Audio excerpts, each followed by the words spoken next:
ನಮಸ್ಕಾರ ಸ್ನೇಹಿತರೆ, ಇದೀಗ ತಾನೇ ಬಂದಿರುವ ಮುಖ್ಯವಾದ ಸುದ್ದಿಗಳು. ಕರ್ನಾಟಕದಲ್ಲಿ ಕಾಂಗ್ರೆಸ್ ಸರ್ಕಾರ 1,000 ದಿನ ಪೂರ್ತಿ ಮಾಡಿದ್ದು 5 ಗ್ಯಾರಂಟಿಗಳಿಂದ ನನಸಾದ ಕೋಟಿ ಕೋಟಿ ಕನಸುಗಳು.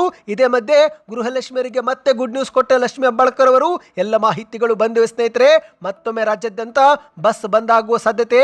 2 ದಿನಗಳ ಕಾಲ ಮುಷ್ಕರ ಮಾಡಲು ಸಿದ್ಧತೆ ಶುರು ಮಾಡಿದ ಸಾರಿಗೆ ನೌಕರರು. ಯಾವಾಗಲಿಂದ ಬಂದ್ ಆಗುತ್ತೆ, ಯಾಕೆ ಬಂದ್ ಆಗುತ್ತೆ, ಎಲ್ಲ ಮಾಹಿತಿ ನೋಡೋಣ. ಇನ್ನು ಮತ್ತೊಂದೆಡೆಯಲ್ಲಿ ಚಿನ್ನ ಮತ್ತು ಬೆಳ್ಳಿ ಪ್ರಿಯರಿಗೆ ಮುಖ್ಯವಾದ ಸೂಚನೆ. 1 ಲಕ್ಷಕ್ಕೆ ಬಂದು ನಿಲ್ಲುತ್ತಂತೆ ಚಿನ್ನದ ಬೆಲೆ. ಆರ್ಥಿಕ ತಜ್ಞರ ಸ್ಫೋಟಕ ಭವಿಷ್ಯ. ಬೆಳ್ಳಿ ಖರೀದಿ ಮಾಡಿದವರು ತಲೆ ಮೇಲೆ ಕೈ ಹಾಕಿಕೊಂಡು ಕುಳಿತಿದ್ದಾರೆ. ಯಾಕಂದ್ರೆ 50% ಬೆಳ್ಳಿ ಕುಸಿತವಾಗಿದೆ. ಎಲ್ಲ ಸುದ್ದಿ ನೋಡೋಣ. ಮತ್ತೊಂದೆಡೆಯಲ್ಲಿ ರಾಜ್ಯದ ಕಾಂಗ್ರೆಸ್ ಶಾಸಕರ ಜೊತೆಗೆ ವಿದೇಶ ಪ್ರವಾಸ ಮತ್ತು ಮುಖ್ಯಮಂತ್ರಿ ಬದಲಾವಣೆ ಕುರಿತಂತೆ ಎಲ್ಲ ಗುಟ್ಟು ಬಿಚ್ಚಿಟ್ಟ ಯತೀಂದ್ರ ಸಿದ್ದರಾಮಯ್ಯನವರು. ಎಲ್ಲ ಮಾಹಿತಿಗಳನ್ನು ಡೀಟೇಲ್ ಆಗಿ ನೋಡೋಕ್ಕಿಂತ ಮೊದಲು ನೀವು ನಮ್ಮ ಚಾನಲ್ಗೆ ಮೊದಲು ಬಾರಿ ಭೇಟಿ ಕೊಡುತ್ತಿದ್ರೆ ದಯವಿಟ್ಟು ಸಬ್ಸ್ಕ್ರೈಬ್ ಆಗಿ, ಪಕ್ಕದಲ್ಲಿ ಕಾಣಿಸೋ ಗಂಟೆ ಕೂಡ ಒತ್ತಿ. ಇದರಿಂದ ರಾಜ್ಯದ ಮಾಹಿತಿಗಳು ನಿಮಗೆ ಸಿಗುತ್ತವೆ. ವಿಡಿಯೋಗೆ ಲೈಕ್ ಮಾಡ್ತಾ ವಿಡಿಯೋನ ಪೂರ್ತಿಯಾಗಿ ನೋಡಿ. ಬನ್ನಿ ಸ್ನೇಹಿತರೆ, ಎಲ್ಲ ಸುದ್ದಿಗಳನ್ನು ಡೀಟೇಲ್ ಆಗಿ ನೋಡೋಣ. ಇದೀಗ ರಾಜ್ಯದಲ್ಲಿ ಕಾಂಗ್ರೆಸ್ ಸರ್ಕಾರ ಅಧಿಕಾರಕ್ಕೆ ಬಂದು 1,000 ದಿನಗಳು ಪೂರ್ತಿಯಾಗಿದೆ. ಇತ್ತೀಚೆಗೆ ಹಾವೇರಿಯಲ್ಲಿ ಭೂ ಗ್ಯಾರಂಟಿ ಸಮಾವೇಶವೂ ಕೂಡ ಮಾಡಲಾಗಿದ್ದು, ವೇದಿಕೆ ಮೇಲೆ ಸಿಎಂ ಸಿದ್ದರಾಮಯ್ಯನವರು ಗ್ಯಾರಂಟಿಗಳ ಕುರಿತಂತೆ ಮಾಹಿತಿ ಹಂಚಿಕೊಂಡಿದ್ದಾರೆ. ಹೌದು, ಕರ್ನಾಟಕದಲ್ಲಿ ನವ ನಿರ್ಮಾಣದ ಸಂಕಲ್ಪದೊಂದಿಗೆ ಅಧಿಕಾರಕ್ಕೆ ಬಂದಿರುವ ಕಾಂಗ್ರೆಸ್ ಸರ್ಕಾರ ಇದೀಗ 1,000 ದಿನವನ್ನು ಯಶಸ್ವಿಯಾಗಿ ಪೂರೈಸಿದೆ. ನಾವು ನುಡಿದಂತೆ ನಡೆದಿದ್ದೇವೆ, ನಿಮ್ಮ ಪ್ರೀತಿ ವಿಶ್ವಾಸವನ್ನು ಉಳಿಸಿಕೊಂಡಿದ್ದೇವೆ ಎಂದು ಮುಖ್ಯಮಂತ್ರಿಗಳು ವೇದಿಕೆ ಮೇಲೆ ಭಾಷಣ ಮಾಡಿದ್ದಾರೆ. ಇಂದು ರಾಜ್ಯ ಕಾಂಗ್ರೆಸ್ ಸರ್ಕಾರದ ಪಂಚ ಗ್ಯಾರಂಟಿ ಯೋಜನೆಗಳು ಜನಸಾಮಾನ್ಯರ ಬದುಕಿನಲ್ಲಿ ಕ್ರಾಂತಿಕಾರಿ ಬದಲಾವಣೆ ತಂದಿದೆ. ಗೃಹಲಕ್ಷ್ಮಿ ಯೋಜನೆ ಮೂಲಕ ಲಕ್ಷಾಂತರ ಮಹಿಳೆಯರು ತಮ್ಮ ಆರ್ಥಿಕ ಬದುಕನ್ನ ಕಟ್ಟಿಕೊಂಡಿದ್ದಾರೆ. ಹೌದು, ರಾಜ್ಯದ 1,24,00,000 ಮಹಿಳೆಯರು ಗೃಹಲಕ್ಷ್ಮಿ ಯೋಜನೆ ಮೂಲಕ ಪ್ರತಿ ತಿಂಗಳು 2,000 ರೂಪಾಯಿ ನೇರವಾಗಿ ಪಡೆದುಕೊಳ್ಳುತ್ತಿದ್ದು, ಇದುವರೆಗೆ ಗೃಹಲಕ್ಷ್ಮಿ ಯೋಜನೆ ಒಂದಕ್ಕೇನೆ 59,000 ಕೋಟಿ ರೂಪಾಯಿ ಹಣವನ್ನು ಸರ್ಕಾರ ಖರ್ಚು ಮಾಡಿದೆ. ಹೌದು, ಪಂಚ ಗ್ಯಾರಂಟಿ ಯೋಜನೆಗಳಲ್ಲಿ ಅತಿ ದೊಡ್ಡ ಗ್ಯಾರಂಟಿ ಅಂದ್ರೆ ಅದು ಗೃಹಲಕ್ಷ್ಮಿ ಯೋಜನೆ. ಮಾಹಿತಿಯ ಪ್ರಕಾರ ಪಂಚ ಗ್ಯಾರಂಟಿ ಯೋಜನೆಗಳಿಗೆ 1,18,000 ಕೋಟಿ ಹಣ ಖರ್ಚು ಮಾಡಲಾಗಿದ್ದು, ಇದರಲ್ಲಿ 50% ಗೃಹಲಕ್ಷ್ಮಿ ಯೋಜನೆ ಒಂದಕ್ಕೇನೆ ಖರ್ಚು ಮಾಡಲಾಗಿದೆ. ನೀವು ಕೂಡ ಗೃಹಲಕ್ಷ್ಮಿ ಯೋಜನೆ ಫಲಾನುಭವಿಗಳಾಗಿದ್ದರೆ ಕಮೆಂಟ್ ನಲ್ಲಿ ಹೌದು ಎಂದು ಕಮೆಂಟ್ ಮಾಡಿ. ಹೌದು, ಗೃಹಲಕ್ಷ್ಮಿ ಯೋಜನೆ ಹಣದಿಂದಲೇ ಲಕ್ಷಾಂತರ ಫಲಾನುಭವಿಗಳು ತಮ್ಮ ಬದುಕು ಕಟ್ಟಿಕೊಂಡಿದ್ದಾರೆ. ಕೆಲವರು ಮಗುವಿನ ಶಿಕ್ಷಣಕ್ಕೆ ಹಣ ಉಪಯೋಗಿಸಿಕೊಂಡ್ರೆ, ಇನ್ನು ಕೆಲವರು ಅನಾರೋಗ್ಯದ ಸಮಯದಲ್ಲಿ, ಇನ್ನು ಕೆಲವರು ಇದೇ ಒಂದು ಹಣದಿಂದ ಸ್ವಂತ ಉದ್ಯಮ ಶುರು ಮಾಡಿದ್ದಾರೆ. ಒಟ್ಟಿನಲ್ಲಿ ಗೃಹಲಕ್ಷ್ಮಿ ಯೋಜನೆಯು ಮಹಿಳೆಯರಿಗೆ ನಿಜವಾದ ಆರ್ಥಿಕ ಸ್ವಾತಂತ್ರ್ಯ ತಂದುಕೊಟ್ಟಿದೆ. ಹಾಗಾಗಿ ನೀವು ಕೂಡ ಗೃಹಲಕ್ಷ್ಮಿ ಯೋಜನೆ ಫಲಾನುಭವಿಗಳಾಗಿದ್ದರೆ ಕಮೆಂಟ್ ನಲ್ಲಿ ಹೌದು ಎಂದು ಕಮೆಂಟ್ ಮಾಡಿ. ಇನ್ನು ಎರಡನೇದಾಗಿ ಅನ್ನಭಾಗ್ಯ ಯೋಜನೆ. ಹೌದು, ಹಸಿವು ಮುಕ್ತ ಕರ್ನಾಟಕದ ಸಂಕಲ್ಪ ಮಾಡಿರುವ ಕಾಂಗ್ರೆಸ್ ಸರ್ಕಾರ ಅನ್ನಭಾಗ್ಯ ಯೋಜನೆ ಜಾರಿಗೆ ಮಾಡಿದೆ. ಬಡವರ ಪಾಲಿನ ಅಕ್ಷಯ ಪಾತ್ರೆಯಾಗಿರುವ ಅನ್ನಭಾಗ್ಯ ಯೋಜನೆಯಿಂದ 5 ಕೋಟಿಗೂ ಅಧಿಕ ಜನರಿಗೆ ಇಂದು ಅನುಕೂಲವಾಗಿದೆ. ವರ್ಷಕ್ಕೆ 25 ಲಕ್ಷ ಮೆಟ್ರಿಕ್ ಟನ್ಗೂ ಅಧಿಕ ಆಹಾರ ಧಾನ್ಯವನ್ನು ಉಚಿತವಾಗಿ ಫಲಾನುಭವಿಗಳಿಗೆ ವಿತರಿಸಲಾಗುತ್ತಿದೆ ಸ್ನೇಹಿತರೆ. ಇನ್ನು ಗೃಹ ಜ್ಯೋತಿ ಯೋಜನೆ. ಮನೆ ಮನೆಗಳಲ್ಲಿ ಬೆಳಕಿನ ಭರವಸೆ ಕಾಂಗ್ರೆಸ್ ಸರ್ಕಾರ ನೀಡಿದೆ. ಮಾಹಿತಿ ಪ್ರಕಾರ ರಾಜ್ಯಾದ್ಯಂತ 1,65,00,000 ಮನೆಗಳಿಗೆ ಉಚಿತವಾಗಿ ಗೃಹ ಜ್ಯೋತಿ ಯೋಜನೆ ಮೂಲಕ 200 ಯೂನಿಟ್ ವರೆಗೆ ಉಚಿತ ವಿದ್ಯುತ್ ಕೂಡ ಕೊಡಲಾಗ್ತಾ ಇದೆ. ಈ ಮೂಲಕ ಅದೆಷ್ಟೋ ಫಲಾನುಭವಿಗಳಿಗೆ ವಿದ್ಯುತ್ ಬಿಲ್ ಹೊರೆ ತಪ್ಪಿ ಹೋಗಿದೆ. ಇನ್ನು ಅದೇ ರೀತಿ ಸ್ನೇಹಿತರೆ, ಉಚಿತ ಬಸ್ ಯೋಜನೆ. ಹೌದು, ಈ ಒಂದು ಯೋಜನೆ ವಿಶ್ವ ಮಟ್ಟದಲ್ಲೇ ದಾಖಲು ಬರೆದಿದೆ.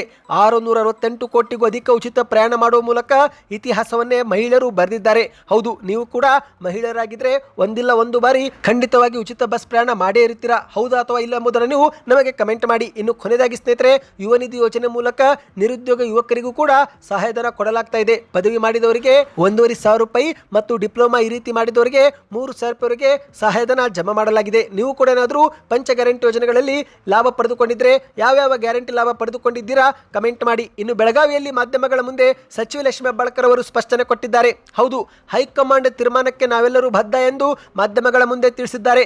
ಹೌದು, ಕರ್ನಾಟಕದಲ್ಲಿ ಗೃಹಲಕ್ಷ್ಮಿ ಯೋಜನೆ ಮತ್ತು ಮುಖ್ಯಮಂತ್ರಿ ಬದಲಾವಣೆ ಚರ್ಚೆ ವಿಷಯಕ್ಕೆ ಕುರಿತಂತೆ ಲಕ್ಷ್ಮಿ ಹೆಬ್ಬಾಳ್ಕರ್ ಅವರು ಮಹತ್ವದ ಹೇಳಿಕೆ ಕೊಟ್ಟಿದ್ದಾರೆ. ಬೆಳಗಾವಿಯಲ್ಲಿ ಮಾತನಾಡಿದಂಥವರು, ನಾಯಕತ್ವ ಬದಲಾವಣೆಯು ಸಂಪೂರ್ಣವಾಗಿ ಪಕ್ಷದ ಹೈಕಮಾಂಡ್ಗೆ ಬಿಟ್ಟ ವಿಚಾರ. ದೆಹಲಿಯಲ್ಲಿ ಕುಳಿತಂತ ಹೈಕಮಾಂಡ್ ನಾಯಕರು ತೆಗೆದುಕೊಳ್ಳುವ ನಿರ್ಧಾರಕ್ಕೆ ನಾವೆಲ್ಲರೂ ಬದ್ಧರಾಗಿರುತ್ತೇವೆ. ಸದ್ಯಕ್ಕೆ ಮುಖ್ಯಮಂತ್ರಿ ಸಿದ್ದರಾಮಯ್ಯನವರು ಉತ್ತಮವಾಗಿ ಆಡಳಿತ ಮಾಡುತ್ತಿದ್ದು, ಸದ್ಯಕ್ಕೆ ಮುಖ್ಯಮಂತ್ರಿ ಬದಲಾವಣೆ ಇಲ್ಲ, ಈ ಬಗ್ಗೆ ನಾನು ಮಾತನಾಡುವುದಿಲ್ಲ ಎಂದು ಚಾಣಾಕ್ಷತನದಿಂದ ಪ್ರತಿಕ್ರಿಯೆ ಕೊಟ್ಟಿದ್ದಾರೆ. ಅಂದಹಾಗೆ ಗೃಹಲಕ್ಷ್ಮಿ ಯೋಜನೆಯಲ್ಲಿ ಪಾರದರ್ಶಕತೆ ತರುವ ನಿಟ್ಟಿನಲ್ಲಿ ಜೀವಿತ ಪ್ರಮಾಣ ಪತ್ರ ಸಲ್ಲಿಕೆ ಮಾಡುವ ಹೊಸ ನಿಯಮ ಕುರಿತಂತೆ ಚರ್ಚೆ ನಡೀತಾ ಇದೆ. ಶೀಘ್ರವೇ ಈ ಒಂದು ನಿಯಮ ಜಾರಿಗೆ ಆಗುತ್ತೆ. ನಿಜವಾದ ಫಲಾನುಭವಿಗಳಿಗೆ ಮಾತ್ರ ಹಣ ತಲುಪಿಸುವುದು ನಮ್ಮ ಉದ್ದೇಶವಾಗಿದೆ ಎಂದು ಮಾಧ್ಯಮಗಳ ಮುಂದೆ ಹೇಳಿದ್ದಾರೆ. ಇದುವರೆಗೆ 26ನೇ ಕಂತಿನವರೆಗೆ ಹಣವು ಕೂಡ ಹಾಕಿದ್ದೇವೆ ಎಂದು ಸ್ಪಷ್ಟನೆ ನೀಡಿದ್ದಾರೆ. ನಿಮ್ಮ ಬ್ಯಾಂಕ್ ಖಾತೆಗೂ ಹಣ ಜಮಾ ಆಗ್ತಾ ಇದೆಯಾ? ಕಮೆಂಟ್ ಅಲ್ಲಿ ಎಸ್ ಅಥವಾ ನೋ ಎಂದು ಕಮೆಂಟ್ ಮಾಡಿ. ಬನ್ನಿ ಸ್ನೇಹಿತರೆ, ಎರಡನೇ ಮಾಹಿತಿಗೆ ಹೋಗೋಣ. ರಾಜ್ಯಾದ್ಯಂತ ಮತ್ತೊಮ್ಮೆ ಬಸ್ ಸಂಚಾರ ಬಂದ್ ಆಗುವ ಸಾಧ್ಯತೆ.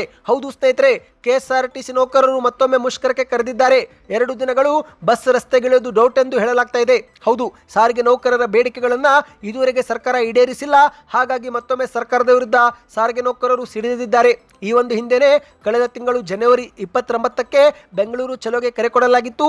ಆದರೆ ಆ ಸಮಯದಲ್ಲಿ ಕಾರ್ಮಿಕ ಮುಖಂಡ ಅನಂತ ಸುಬ್ಬರಾವ್ ಅವರು ಹೃದಯಾಘಾತದಿಂದ ನಿಧನರಾದರು. ಹಾಗಾಗಿ ಈ ಒಂದು ಪ್ರತಿಭಟನೆ ಮುಂದೂಡಲಾಗಿತ್ತು. ಇದೀಗ ಮತ್ತೊಮ್ಮೆ ಕೆಎಸ್ಆರ್ಟಿ ಸೇರಿದಂತೆ 4 ನಿಗಮದ ಸಾರಿಗೆ ನೌಕರರು ಪ್ರತಿಭಟನೆಗೆ ಕರೆ ಕೊಟ್ಟಿದ್ದಾರೆ. ಹೌದು, ವೇತನ ಹೆಚ್ಚಳ ಮತ್ತು ಈ ಒಂದು ಹಿಂಬಾಕಿ ವೇತನ ಪಾವತಿ ಮಾಡುವುದು ಸೇರಿದಂತೆ ಪದೇ ಪದೇ ರಾಜ್ಯ ಸರ್ಕಾರಕ್ಕೆ ಮನವಿ ಮಾಡಿದ್ರು. ಇದುವರೆಗೆ ಸರ್ಕಾರದಿಂದ ಯಾವುದೇ ಸ್ಪಷ್ಟ ನಿರ್ಧಾರ ಬಂದಿಲ್ಲ.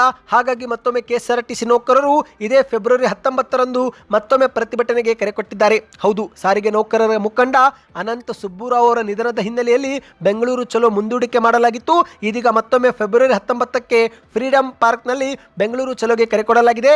ನಂತರ ಫೆಬ್ರವರಿ 20ರಂದು ಮತ್ತೊಮ್ಮೆ 4 ನಿಗಮದ ನೌಕರರು ಪ್ರತಿಭಟನೆಗೆ ಇಳಿಯುವ ಸಾಧ್ಯತೆ ಇದೆ. ಅಂದ್ರೆ ಈ 2 ದಿನ ರಾಜ್ಯದಲ್ಲಿ ಬಸ್ ಸಂಚಾರದಲ್ಲಿ ವ್ಯತ್ಯಯ ಉಂಟಾಗಲಿದೆ. ಹೌದು ಸ್ನೇಹಿತರೆ, ಯಾವ್ಯಾವ ಜಿಲ್ಲೆಗಳಲ್ಲಿ ಬಸ್ ಸಂಚಾರ ಇರುತ್ತಿರುವುದಿಲ್ಲವೋ ಗೊತ್ತಿಲ್ಲ. ಆದರೆ ಬೆಂಗಳೂರಲ್ಲಿ ಮಾತ್ರ ಬಸ್ ಸಂಚಾರದಲ್ಲಿ ವ್ಯತ್ಯಯ ಉಂಟಾಗಲೇ ಇದೆ. ಹೌದು, ಅಥವಾ ಕಡಿಮೆ ಬಸ್ ಸಂಚಾರ ಇರಬಹುದು ಎಂದು ಹೇಳಲಾಗ್ತಾ ಇದೆ. ಹಾಗಾಗಿ ಈ 2 ದಿನ ನೀವೇನಾದರೂ ಬಸ್ ಸಂಚಾರ ಇಟ್ಟುಕೊಂಡಲ್ಲಿ ಸ್ವಲ್ಪ ಮುಂಜಾಗೃತಾ ಕ್ರಮ ತೆಗೆದುಕೊಳ್ಳುವುದು ಉತ್ತಮ. ಅಥವಾ ದೂರದ ಊರಿಗೆ ಏನಾದರೂ ಪ್ಲಾನ್ ಹಾಕಿಕೊಂಡಿದ್ರೆ ಅದನ್ನು ಮುಂದೂಡುವುದು ಉತ್ತಮ ಎಂದು ಹೇಳಲಾಗ್ತಾ ಇದೆ. ಸ್ನೇಹಿತರೆ, ಬನ್ನಿ ಇದೀಗ ಮತ್ತೊಂದು ಮಾಹಿತಿಗೆ ಹೋಗೋಣ.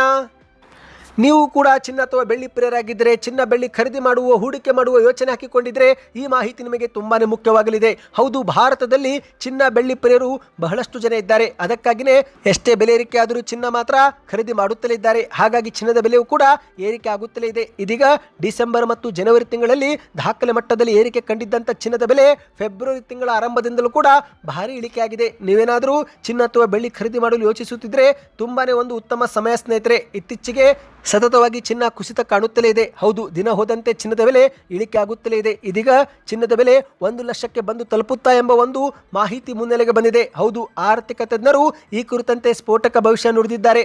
ಹೌದು ಸ್ನೇಹಿತರೆ, ಶೀಘ್ರದಲ್ಲೇ ಚಿನ್ನದ ಬೆಲೆ 1 ಲಕ್ಷಕ್ಕೆ ಇಳಿಯಬಹುದು ಅಥವಾ ಅದಕ್ಕಿಂತಲೂ ಕೂಡ ಕಡಿಮೆ ಆಗಬಹುದು ಎಂದು ಅಮಿತ್ ಗೋಯಲ್ ಅವರು ಈ ಕುರಿತಂತೆ ಮಾತನಾಡಿದ್ದಾರೆ. ಹೌದು, ಇವರ ಪ್ರಕಾರ ರಷ್ಯಾ ಡಾಲರ್ ವಹಿವಾಟಿಗೆ ಮರಳುವ ಸಾಧ್ಯತೆಯಿಂದಾಗಿ ಡಾಲರೈಸೇಷನ್ ಚಳುವಳಿ ದುರ್ಬಲಗೊಳ್ಳಬಹುದು. ಇದರಿಂದ ಬಂಗಾರದ ಮೇಲೆ ಪರಿಣಾಮ ಬಿದ್ದು ಬಂಗಾರದ ಬೇಡಿಕೆ ಕಡಿಮೆ ಆಗುತ್ತೆ. ಭಾರತದಲ್ಲಿ 10 ಗ್ರಾಂಗೆ 1 ಲಕ್ಷಕ್ಕಿಂತಲೂ ಕೂಡ ಕಡಿಮೆ ಬೆಲೆಗೆ ಚಿನ್ನ ಬರಬಹುದು ಎಂದು ಅವರು ಅಭಿಪ್ರಾಯಪಟ್ಟಿದ್ದಾರೆ. ಆದರೆ ಇನ್ನೂ ಕೆಲ ತಜ್ಞರು ಈ ಮಾತನ್ನು ಒಪ್ಪುತ್ತಿಲ್ಲ. ಬದಲಿಗೆ ಮುಂದಿನ ದಿನಗಳಲ್ಲಿ ಚಿನ್ನದ ಬೆಲೆ ಇದಕ್ಕಿಂತಲೂ ಕೂಡ ಮತ್ತೆ ದುಪ್ಪಟ್ಟಾಗಿ ಏರಿಕೆ ಆಗುತ್ತೆ ಎಂದು ಹೇಳುತ್ತಿದ್ದಾರೆ ಸ್ನೇಹಿತರೆ. ಹೌದು, JP ಮಾರ್ಗನ್ ಮತ್ತು ಗೋಲ್ಡ್ಮ್ಯಾನ್ ಸಚ್ ನಂತಹ ಅಂತಾರಾಷ್ಟ್ರೀಯ ಸಂಸ್ಥೆಗಳು 2026ರ ಹಂತದ ವೇಳೆಗೆ ಚಿನ್ನ 2 ಲಕ್ಷ ಗಡಿ ದಾಟುತ್ತೆ ಎಂದು ಕೂಡ ಇವರು ಹೇಳಿದ್ದಾರೆ. ಇನ್ನು ನಿಮ್ಮ ಪ್ರಕಾರ ಸ್ನೇಹಿತರೆ, ಚಿನ್ನದ ಬೆಲೆ ಏರಿಕೆ ಆಗಬೇಕು ಇಳಿಕೆ ಆಗಬೇಕು ಕಮೆಂಟ್ ಮಾಡಿ.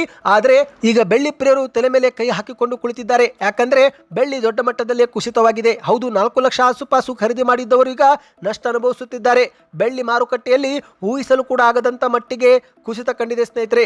4,20,000 ಪ್ರತಿ ಕೆಜಿ ಬೆಳ್ಳಿ ಇತ್ತು. ಈಗ ಅದು 2,33,000 ಮಾರಾಟವಾಗ್ತಾ ಇದೆ. ಅಂದ್ರೆ ಸ್ನೇಹಿತರೆ, 50% ಬೆಳ್ಳಿ ಕುಸಿತವಾಗಿದೆ. ಈ ಒಂದು ಹಿಂದೆ ಜನವರಿ 29ರಂದು ಬೆಳ್ಳಿ ಪ್ರತಿ ಗ್ರಾಮ್ಗೆ 420 ರೂಪಾಯಿ, ಅಂದ್ರೆ ಸ್ನೇಹಿತರೆ 10 ಗ್ರಾಮ್ಗೆ 4,200 ರೂಪಾಯಿ, 1 ಕೆಜಿಗೆ 4,20,000 ಇತ್ತು. ಅಲ್ಲಿಂದ ಸತತವಾಗಿ ಕುಸಿತ ಕಂಡು ಈಗ 2,30,000ಕ್ಕೆ ಬಂದು ನಿಂತಿದೆ. ಅಂದ್ರೆ ಯಾರೆಲ್ಲರೂ 4 ಲಕ್ಷಕ್ಕೆ ಖರೀದಿ ಮಾಡಿದ್ರೋ ಅವರು ದೊಡ್ಡ ಮಟ್ಟದ ನಷ್ಟವನ್ನೇ ಅನುಭವಿಸಿದ್ದಾರೆ. ನೀವು ಕೂಡ ಈ ಒಂದು ಹಿಂದೆ ಬೆಲೆ ಏರಿಕೆ ಆದಾಗ ಚಿನ್ನ ಬೆಳ್ಳಿ ಹೂಡಿಕೆ ಮಾಡಿದ್ದೀರಾ, ಖರೀದಿ ಮಾಡಿದ್ದೀರಾ? ಎಸ್ ಅಥವಾ ನೋ ಎಂದು ನಮಗೆ ಕಮೆಂಟ್ ಮಾಡಿ. ಬನ್ನಿದೀಗ ಕೊನೆಯ ಮಾಹಿತಿಗೆ ಹೋಗೋಣ. ಇದೀಗ ಮೈಸೂರಲ್ಲಿ ಮತ್ತೊಮ್ಮೆ ಮುಖ್ಯಮಂತ್ರಿ ಸಿದ್ದರಾಮಯ್ಯನವರ ಪುತ್ರ MLC ಯತೀಂದ್ರ ಸಿದ್ದರಾಮಯ್ಯನವರು ಹಲವು ಪ್ರಶ್ನೆಗಳ ಕುರಿತಂತೆ ಪ್ರತಿಕ್ರಿಯೆ ಕೊಟ್ಟಿದ್ದಾರೆ. ಹೌದು, ರಾಜ್ಯ ರಾಜಕೀಯದಲ್ಲಿ ಒಂದು ಕಡೆಯಲ್ಲಿ ಮುಖ್ಯಮಂತ್ರಿ ಬದಲಾವಣೆ ಆಗುತ್ತೆ ಎಂಬ ಸದ್ದು ಇದ್ದು ಈಗ ಇತ್ತೀಚೆಗೆ ಕೆಲ ಕಾಂಗ್ರೆಸ್ ಶಾಸಕರು ವಿದೇಶ ಪ್ರವಾಸವೂ ಕೂಡ ತೆಗೆದುಕೊಂಡಿದ್ದು ಈ ಎಲ್ಲದರ ಕುರಿತಂತೆ ಯತೀಂದ್ರ ಅವರು ಮೈಸೂರಲ್ಲಿ ಮಾಹಿತಿ ಕೊಟ್ಟಿದ್ದಾರೆ. ಹೌದು ಸ್ನೇಹಿತರೆ, ರಾಜ್ಯ ರಾಜಕೀಯದಲ್ಲಿ ಕಾಂಗ್ರೆಸ್ ಶಾಸಕರ ವಿದೇಶ ಪ್ರವಾಸ ಭಾರಿ ಚರ್ಚೆಗೆ ಕಾರಣವಾಗಿರುವ ನಡುವೆನೇ ಈ ಒಂದು ಪ್ರವಾಸವು ಕೇವಲ ಅವರ ವೈಯಕ್ತಿಕ ಆಸಕ್ತಿಯಾಗಿದ್ದು ಇದರಲ್ಲಿ ಯಾವುದೇ ರಾಜಕೀಯ ಒಳಸಂಚು ಇಲ್ಲ ಎಂದು ಮುಖ್ಯಮಂತ್ರಿ ಸಿದ್ದರಾಮಯ್ಯನವರ ಪುತ್ರರಾಗಿರುವ ಯತೀಂದ್ರ ಸಿದ್ದರಾಮಯ್ಯನವರು ಮೈಸೂರಲ್ಲಿ ಮಾಧ್ಯಮಗಳ ಮುಂದೆ ಮಾತನಾಡಿದ್ದಾರೆ. ರಾಜ್ಯದಲ್ಲಿ ಸಚಿವರು ಮತ್ತು ಶಾಸಕರು ತಮ್ಮ ಸ್ವಂತ ಹಣದಲ್ಲಿನೇ ವಿದೇಶಕ್ಕೆ ಹೋಗುತ್ತಿದ್ದು, ಹಾಗಾಗಿ ಇದು ಅವರ ವೈಯಕ್ತಿಕ ಪ್ರವಾಸ. ಹಾಗಾಗಿ ಅದನ್ನು ಹೋಗಬೇಡಿ ಎಂದು ಹೇಳುವುದಕ್ಕೆ ನಮಗೆ ಹೇಗೆ ಸಾಧ್ಯ ಎಂದು ಯತೀಂದ್ರ ಅವರು ಪ್ರಶ್ನೆ ಮಾಡಿದ್ದಾರೆ. ಪ್ರವಾಸಕ್ಕೂ ಪ್ರಸ್ತುತ ರಾಜಕೀಯ ಬೆಳವಣಿಗೆಗೂ ಯಾವುದೇ ಸಂಬಂಧವೇ ಇಲ್ಲ. ನನ್ನನ್ನು ಯಾರೂ ಕೂಡ ಪ್ರವಾಸಕ್ಕೆ ಕರೆದಿಲ್ಲ, ಹಾಗಾಗಿ ನಾನು ಹೋಗುತ್ತಲೂ ಇಲ್ಲ ಎಂದು ಮಾಧ್ಯಮಗಳ ಮುಂದೆ ಸ್ಪಷ್ಟಪಡಿಸಿದ್ದಾರೆ. ಆಗ ಮಾಧ್ಯಮದವರು ಸಿಎಂ ಕುರ್ಚಿ ಬದಲಾವಣೆ ಆಗುತ್ತಾ, ಪವರ್ ಶೇರಿಂಗ್ ಆಗುತ್ತಾ ಎಂದು ಪ್ರಶ್ನೆ ಕೇಳುತ್ತಿದ್ದಂತೆ ಅದಕ್ಕೆ ಉತ್ತರ ಕೊಡಲು ಯತೀಂದ್ರ ಅವರು ನಿರಾಕರಿಸಿದ್ದಾರೆ. ಹೌದು, ಕುರ್ಚಿಯ ವಿಚಾರ ಕುರಿತಂತೆ ನಾನು ನವೆಂಬರ್ ತಿಂಗಳಿಂದಲೂ ಮಾತನಾಡುತ್ತಲೇ ಬಂದಿದ್ದೇನೆ. ಯಾರ್ಯಾರೋ ಹೇಳಿಕೆ ನೀಡಿದರೆ ನಾನು ಅದಕ್ಕೆಲ್ಲ ಉತ್ತರ ಕೊಡುತ್ತಾ ಕೂರುವುದಿಲ್ಲ. ಇನ್ನು ಮುಂದೆ ಈ ಒಂದು ಮುಖ್ಯಮಂತ್ರಿ ಸ್ಥಾನ ಕುರಿತಂತೆ ನನಗೆ ಏನನ್ನು ಕೇಳಲು ಹೋಗಲೇಬೇಡಿ ಎಂದು ಮಾಧ್ಯಮಗಳ ಮುಂದೆ ತಿಳಿಸಿದ್ದಾರೆ. ಈ ಮೂಲಕ ಈ ಒಂದು ಸಿಎಂ ಕುರ್ಚಿ ಕುರಿತಂತೆ ಚರ್ಚೆಯಿಂದ ಅಂತರವನ್ನ ಯತೀಂದ್ರ ಅವರು ಕಾಯ್ದುಕೊಂಡಿದ್ದಾರೆ. ಸದ್ಯಕ್ಕಿಷ್ಟೇ ಸ್ನೇಹಿತರೆ, ಈ ಎಲ್ಲ ಮಾಹಿತಿ ಇಷ್ಟವಾಗಿದ್ದರೆ ವಿಡಿಯೋಗೆ ಲೈಕ್ ಮಾಡ್ತಾ ಚಾನಲ್ಗೆ ಸಬ್ಸ್ಕ್ರೈಬ್ ಆಗಿ ನಿಮ್ಮ ಅನಿಸಿಕೆಗಳನ್ನು ಕಮೆಂಟ್ ಮಾಡಿ.